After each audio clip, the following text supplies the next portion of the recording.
Welcome to the latest episode of Trojans Wired, the podcast, which is an in-house production of the website Trojans Wire. We are part of the College Wire Network. Back at you with USC women's basketball analyst CC Clay of the USC Women's Basketball Media Lab. She's also on Substack, doing anything and everything to talk about USC women's basketball and the larger women's college basketball scene.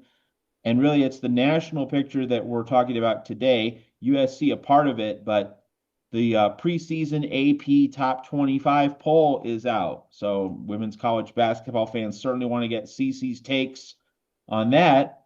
CC, what's your take? Let's start with the 40,000 foot view, the initial impressions, and we'll certainly dive into more specifics as we go along. First of all, I mean, we must have some type of vision because you're in a hoodie and I'm in a hoodie today. So go figure. So, guys, we didn't plan that, but it's actually raining out here in California. So it's now hoodie weather, which I like because I can wear hoodies anytime, anywhere. I love hoodies. So yeah, I kind of just, hey Matt, you wear your hoodies well. Getting colder. Yeah. So first of all, high level view. I don't think 18th is a bad place for USC to start. And I kind of like it that way that they're flying under the radar. So first I'll start with that. Two, it's interesting to me that when you look at last year, that the way things ended last year as far as the NCAA tournament is concerned, the Big Ten had, I think, 12 teams in the tournament, and then SEC had 10. And I think, let me see, the ACC had like 8 or something like that. But then when you look at from last year to this year and the preseason AP poll, you got 5 SEC teams in the top 10, 6 in the top 12, and only 2 teams from the Big Ten ranked in the top 10. You know what I mean? So I just think that that's a very interesting take from who's ever doing the polling. You know what I mean? That the respect for the SEC teams, even though they had a lesser amount in the tournament last year, seems to be higher than all the other conferences, including the Big Ten. So I just thought that was interesting. Yeah, and I would say just on the heels of this, when we did our Big Ten Media Day show, the Big Ten Media Day panelists, experts, there was a general consensus that 13 Big Ten teams would make the NCAA tournament. So Hmm. that's certainly a level of quality depth, which is on par with the SEC. And let me stress that, on par with. We're not saying the Big Ten is clearly better than the ACC, but it's Yeah. not clearly worse.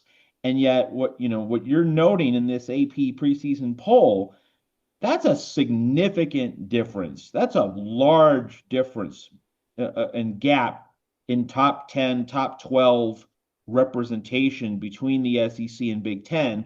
And I'm going to have you respond to that particular point, but just one more detail to add.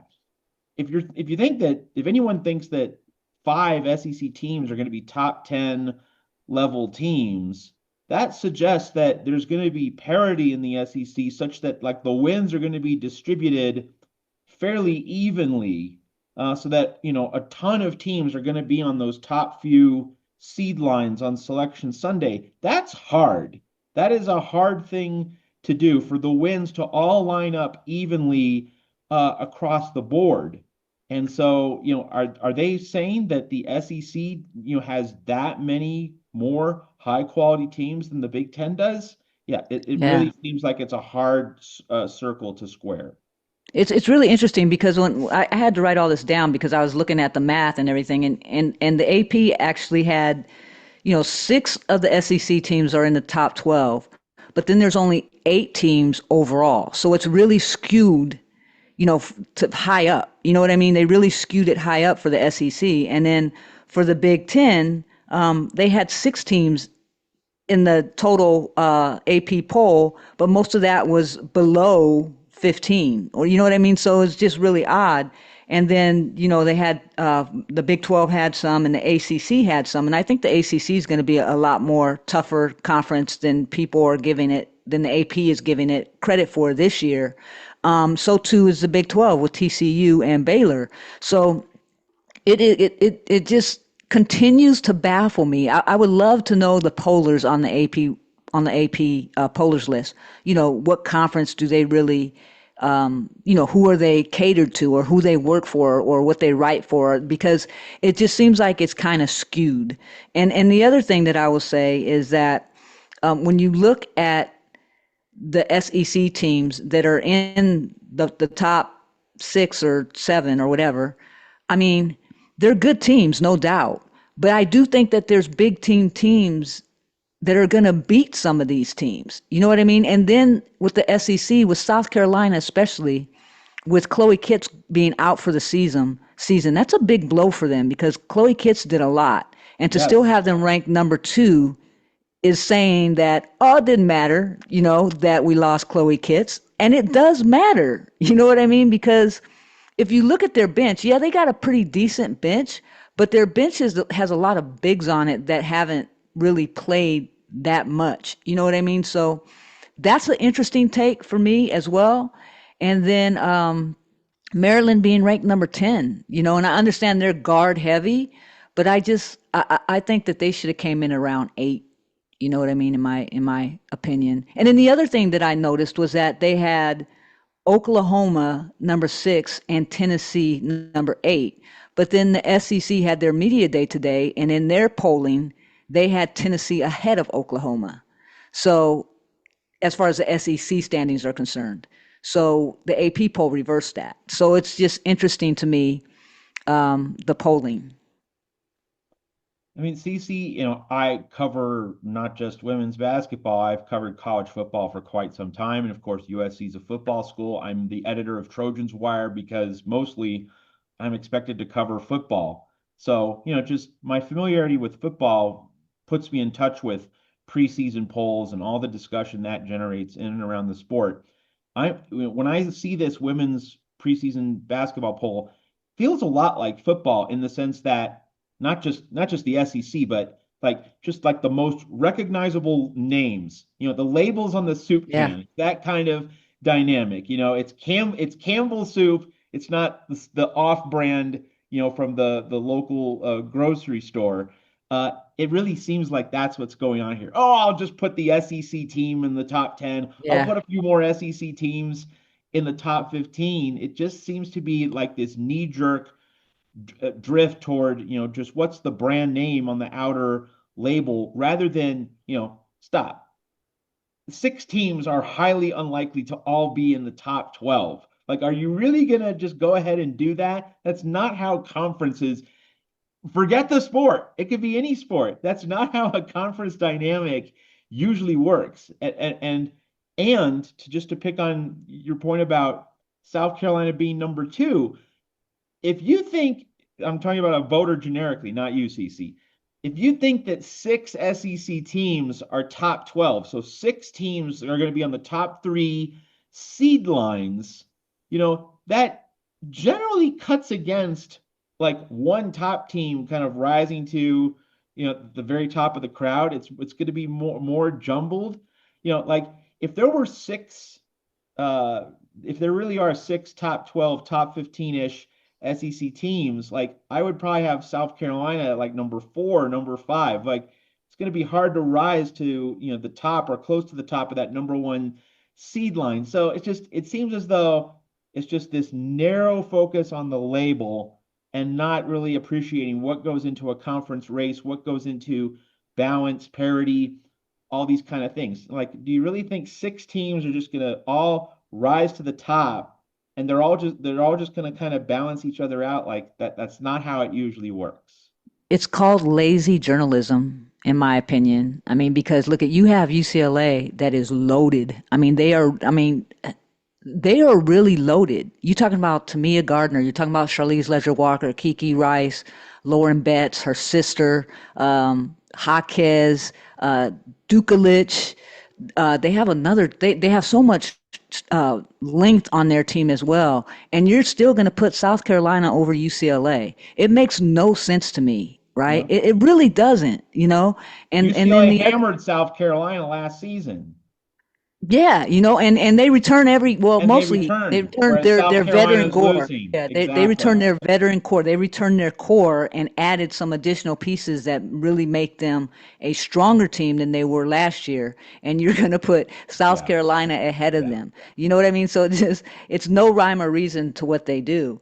And then when you look at ESPN, how they talked about the AP poll, and what they did was they went a little further and they went into projected starting lineups for each team. And what stood out to me are a couple things. Again, lazy journalism. One, they had USC starting five guards, which makes no sense whatsoever. London, Jazzy, Kennedy, Kara, and Malia, five guard lineup, right? That's what they had. Just disrespecting our bigs totally because Kiki's gone. They figure that Lindsay isn't going to have a big in the offensive rotation, right? And then the other thing that stood out to me was there were two other things. Tennessee, ESPN listed Tennessee's starting lineup, and they didn't have Janiyah Barker starting, which was odd to me because why would Janiyah Barker go there if she wasn't going to start, right? And then the other one was LSU, and these are SEC teams that I'm talking about too. So LSU, they had Grace Knox starting at the front court position. Grace Knox was a great freshman that played alongside Kennedy Smith last year, not last year, but 2 years ago at Etowanda, but she graduated last year and was recruited by USC, but she chose to go to LSU, 6'2", dynamic.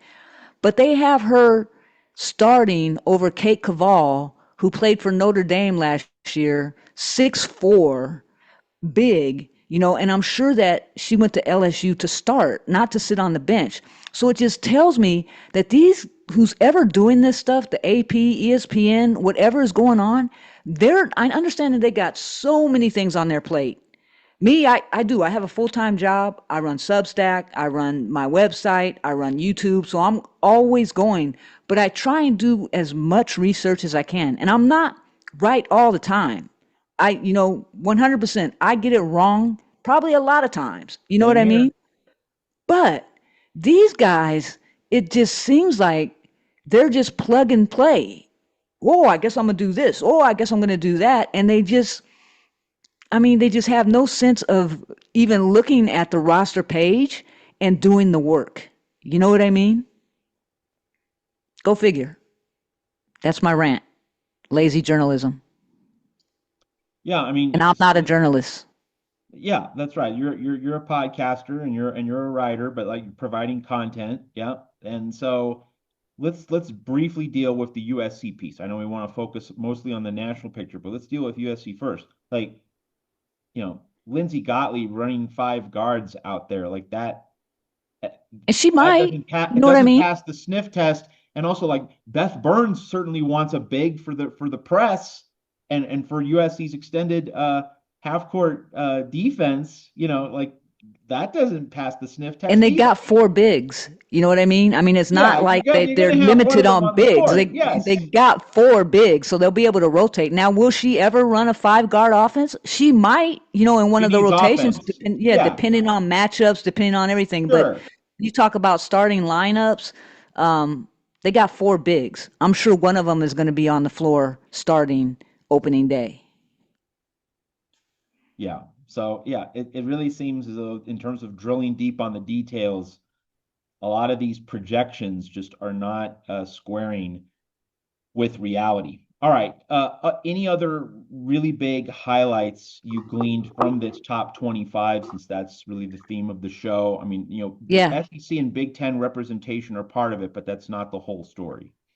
One more was that Ohio State and or Washington did not make the top 25. To me, that's very surprising. And I understand that people think that Ohio State, is in a rebuilding year, or because they lost Cody McMahon, that they're really going to have a tough time. And they might. I might be wrong, but I mean, I don't think that they're not a top 25 teams. I mean, Kevin McGuff, even though he's had some issues this summer or challenges, he still can put winning teams together on the floor that are going to finish in the top six of the Big Ten, which means they should be ranked somewhere. Washington too. Washington has reloaded. Washington has a really good team, as you guys will see.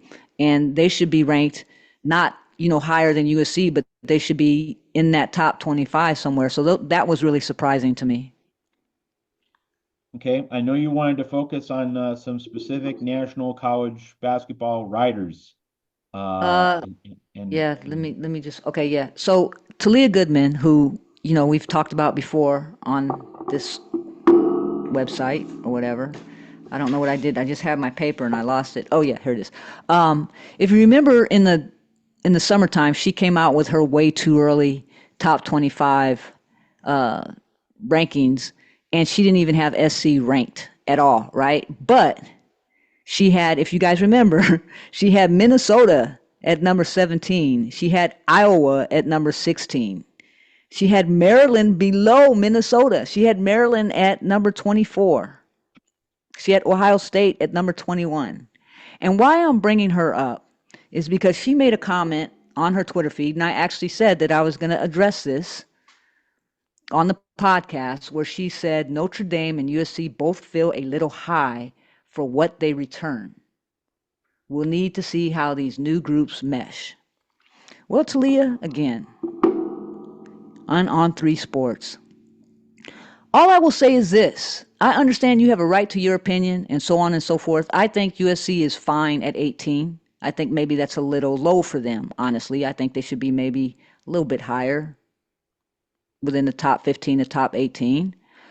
But this is coming from somebody who had Minnesota ranked number 17th in their way too early poll, which tells me as much as you got going on, Talia, and you're a fabulous writer for On Three, you got to do your research.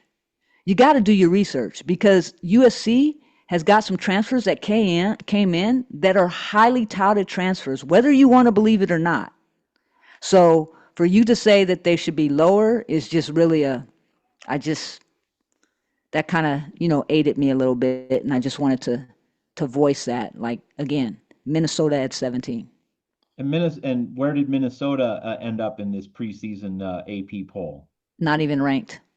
Yeah, so like it just seemed as though that was a reflexive action, and you've brought this point up. Minnesota won, I believe, the WNIT or one of the The secondary Yeah, it wasn't even the trends WNIT. It was one that was a lower tier one than that. below the WNIT. Okay, yeah. So and beating just mid majors, and that suddenly confers top 20 status. It was really weird when it happened, and it's still really weird now. And it's really Now, hard to now grasp, but it I will say Minnesota is going to have a pretty decent squad because they are returning a person that was injured last year that played really, really well for them before they got injured. I don't remember her name off the top of my head, but Minnesota is going to be good. But I'm just saying that I just want to make sure that, and Talia is an Indiana lover, and her team's not even ranked, so maybe she's a little mad because Indiana's not ranked. You know what I mean? That reminds me, Iowa is ranked too, and Iowa is higher. Is I think Iowa. Let me see where Iowa's ranked. Yeah, Iowa is ranked number 21, which is interesting to me. And they have Iowa ranked number 21 and Michigan State ranked number 23. And I don't understand why they have Michigan State ranked at number 23 and Iowa at 21. Michigan State is by far the better team than Iowa. So I just, again, research is so important. yeah, just your preseason Big Ten top five, if I'm not mistaken, was UCLA one, Maryland two, Michigan three, USC four, Michigan State five, correct? And then Ohio State, yeah. Yeah, And then it was reversed by the media where they had USC number 3 and yeah. then Ohio State 5 and Michigan State number 6. So it's just mind-boggling to me how, I mean, did they even pay attention to that? You know what I mean? Like when they're doing the AP polls, the Big Ten preseason polls had already come out as voted on by coaches and media. When the AP voters are putting it together, do they even take that into account to do their research and even look at what the media said, for the Big Ten, or, the coaches said for the Big Ten? I don't know. Yeah. This does bring up a point, and like we've been critical of a lot of these preseason poll votes and selections, but to be fair to these writers for just a little bit on at least a small level, it's not as though we applaud groupthink. Like sometimes you have a unique angle or take on a team that is different from the mainstream, and independent thought is something we do want to see. So CC, maybe explain it from your perspective what the difference is between this is serious independent intellectual analysis versus not doing the homework, not doing the research, not paying attention to what coaches and media are saying. How do you kind of strike that balance between those two? You want to think for yourself, but you also need to kind of recognize what's being said, what's actually happening, the reality on the ground. How do you strike that balance? Yeah, the balance is just you got to do your homework, when it's all said and done. I mean, and you can talk to colleagues and you can pay attention to conference polling and look at what coaches are saying, and media is saying. And I think it strikes a balance where when you're talking to your colleagues, are your colleagues being biased towards certain teams that they like? Are they attached to, say, like ESPN, where ESPN is tied to SEC? I mean, there's a lot that goes into it. And I think there needs to be more independent thinking. And the only way you can do independent thinking is if you do your own research. You have to research, just like you were in school and you had a paper due. You had to do the research. Well, not today because people use other things where they're not even doing research anymore. They're just kind of using AI or whatever to do the research for them, I guess. But I'm old school. I'm gonna go look. When I was going through the ESPN polling today and looking at their projected starting lineup, and I was going to the team's roster page, to say looking to see this is who they have as their projected starting. No way. Or yeah, that's right. I mean, North Carolina State is a good example. Camille Pierre coming in, she's going to be impactful for that team. Does it move them all the way up in the rankings where they have them? I don't know. You know what I mean? So I just think that a lot of it is, like you said before, is namesake, plug and play. If a certain player that was All American last year goes to a team, that's automatically going to rise them up in their mind to within the top 10 or top 15. If you have a notable player that everybody was talking about, Camille Pierre was somebody everybody was talking about. Well, that's all of a sudden going to make your team rise. Another one was Ole Miss. Ole Miss got Cody McMahon, and now all of a sudden they're in the top 12. They got knocked out in Sweet 16 last year and lost a lot of players. But because they got a notable name, Cody McMahon, and this is nothing against Coach Yo. I think Coach Yo is a phenomenal coach. Yeah. I'm just saying what my opinion of what the writers and the pollsters are doing. Yeah, you mentioned I believe Oklahoma and Tennessee earlier in the show. Do you think that Oklahoma being ahead of Tennessee is all about that huge five-star recruit Of that course. the Sooners pulled in? Like it's just, there's a big name player on that team. Let's put Oklahoma higher. Do you think Yeah. that's pretty much what it comes down to? Yeah, that's what the projection is. I mean, what's interesting is they didn't do that JuJu Watkins first year. Yeah. Uh-huh. Funny how it You works. know what I'm saying? Yeah, yeah. They did not do that for JuJu Watkins freshman year. I think JuJu Watkins freshman year, they were ranked top 15 or top 18, something like that. I don't remember exactly, but they weren't in the top five JuJu Watkins freshman year. You know what I mean? But Yeah. Oklahoma, Aaliyah Chavez, she wasn't even number one. I think she was number two or number three coming out, right? Jazzy was number one, Hmm. right? Jazzy was number one. Aaliyah was number three or something like that. But they have Reagan Beers, from Oregon returning for her junior year. Now, Reagan Beers is a phenomenal player. Yeah. But I saw plenty of her at Oregon State. Yeah. is that worthy of them moving all the way up to where they are? I mean, USC got Jazzy Davison, but they're not giving. It's just so odd to me. You know what I mean? Yeah.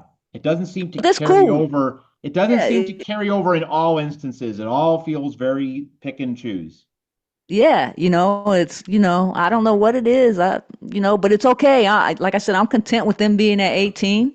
They have a lot to prove. Chip on the Play. shoulder. It's obvious that there's media bias against USC right now because of losing Juju and Kiki. They really don't believe in the brand. They really, what's striking to me about that is that again, what USC has been able to do since Lindsay, and I'm not going to go on a Lindsay Gottlieb tangent, I promise, but her second year, she got them again back to the tournament with a bunch of non-stars, and only to the first round, but she got them back to the tournament. Yeah. And then their second year, she got them back with the Ivies, non-stars, under the radar. They were stars in their own right, but to the media, to the naysayers, who were they? Yeah. They weren't in that top 5 of the transfer portal list or top 10.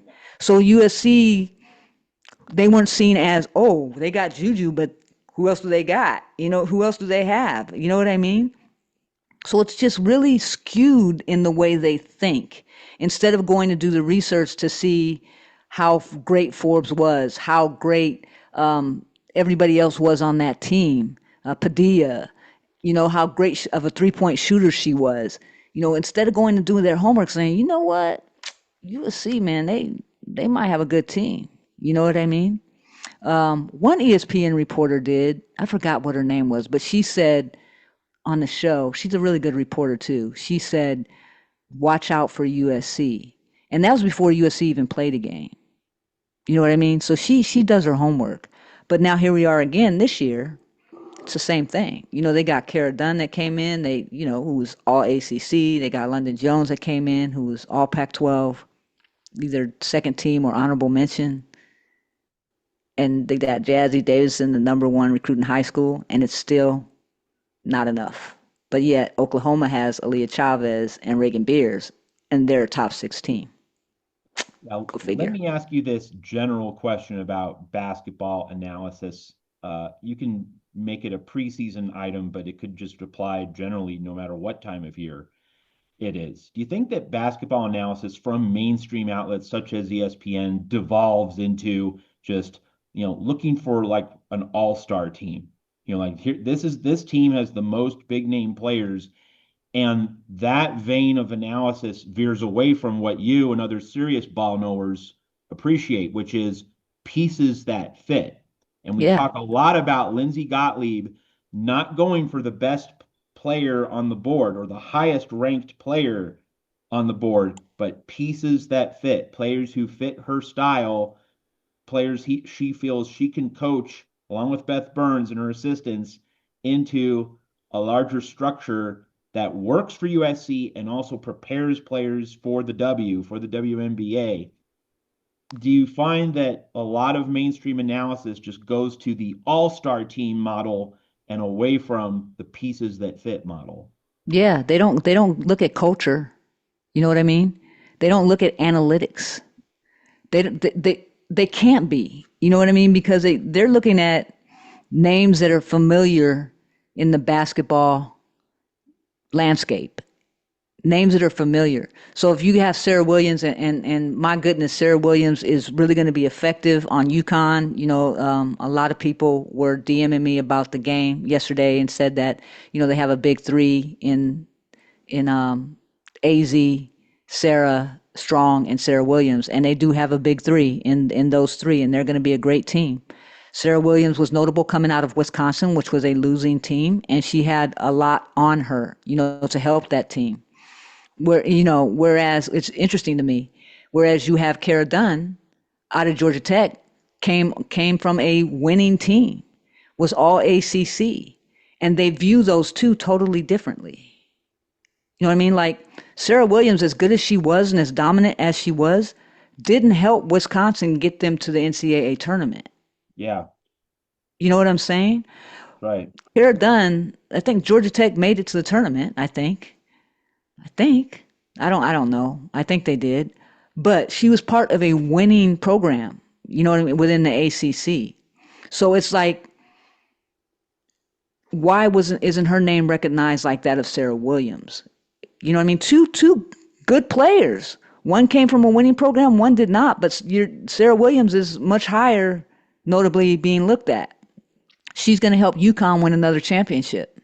Well, why can't Cara Dunn help USC make it to the Final Eight again or the Final Four? Do you know what I mean? So Yep. it's skewed, and it's the way people perceive and look at things, without looking and diving into the analytics in my opinion, and looking at how that player impacted their team wins versus losses. And I would say I'm not going to make this presumption. I'm going to give you a chance to uh, offer your view of it. But it kind of seems that a lot of mainstream basketball analysis really hasn't matured to the extent that you know that game analysis, game commentary, game reaction, following a team and its group of players. It seems that mainstream commercial basketball analysis, not like small independent blogs who will dig into these little details, but just the big box outlets, who try and write for a mass audience. I'm not getting the sense that the analysis has matured to the point that commentary generally says, she didn't score any points, but look at those screens she was setting. Look at that interior defense she was playing. Like it's so much more than the box score. It's Hmm. so much more than points and rebounds. Where Hmm. everybody looks at. I don't. It seems that the big box high end outlets such as ESPN do not take the little bit of time to educate the fan, the basketball fan, in terms of saying, you know what, player value is so much more than points and rebounds. Do you think that's the reality of where we are with basketball analysis? I think so. I think that, and like you said, it's a lot of the young analysts that are trying to cater to the masses and they want to write about what people want to see, right? Mhm. So it's the same with the way we are just in this world today. People write about what they think are going to get them likes or, you know Yeah. what I mean, or Is she a visibility, bucket? whatever. Does she Yeah. get buckets? Yeah, does It she just get seems. buckets? And they don't talk about the small things, how this player can really impact a team. And that's what analytics are for. You can actually go look at analytics. By the way, CBB Analytics, we did our podcast. I'll be airing that next week. So make sure you guys tune in. If you want to learn about analytics, we go through a tutorial on my page using USC. Nick was really, really good and patient in showing all the things that CBB Analytics can do and why I love CBB Analytics so much. Now, I don't have that on my website. I have her hoop stats for other reasons, but anyways, let me get off my rant on that. But analytics are so important in showing how a player can impact the team. When it comes to lineups, how people impact certain lineups, how they don't mesh with certain lineups, just the little things, the little things that are so important when you're trying to build a winning program. So, but writers don't want to write about the small stuff because they don't think that people will be interested in that. Where I think people will be interested in that, and that's part of educating the masses on the game of basketball. Because if you don't do that, what's going to happen is it's going to, in my opinion, it's going to turn into what the NBA is right now, and that's just an entertainment league of people not playing the game of basketball. They're just running up and down the court trying to find easy shots or slam dunk. It's not the game of basketball. There's so much more to basketball. I would rather relate the WNBA is basketball, in my opinion, compared to the NBA.